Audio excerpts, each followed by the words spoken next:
I first remember hearing stories about this weird and wonderful area of northern Kenya from my great-grandfather when I was little.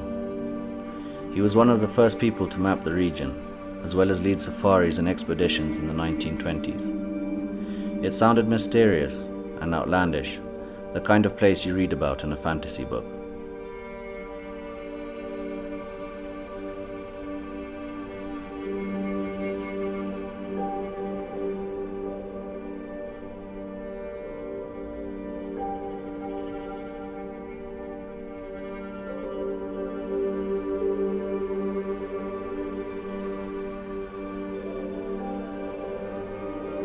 Retracing the footsteps of my ancestors gives me a sense of connection to the pioneering adventures that were so exciting back then.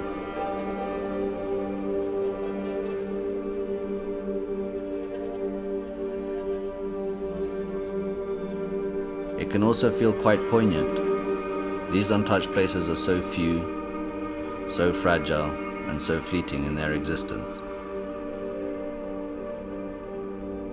With total liberty to touch down, stop and explore, the journey really is yours to make.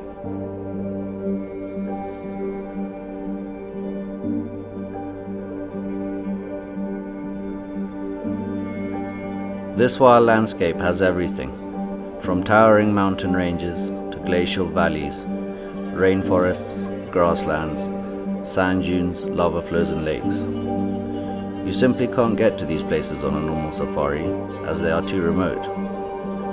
Joining thousands of flamingos mid-flight is an experience that remains etched on your mind forever.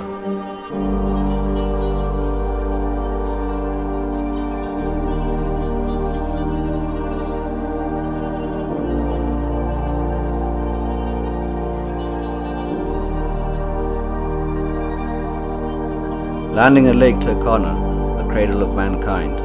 It's amazing to think that this is where some of the world's most sensational fossil discoveries of early humans have been found.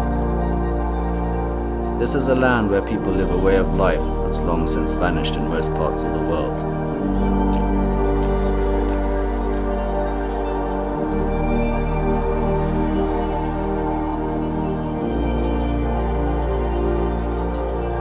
A trip like this goes far beyond sightseeing.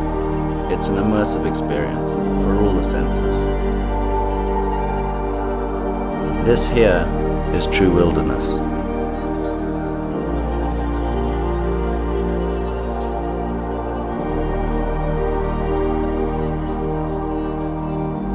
It's the closest you can ever feel to absolute freedom.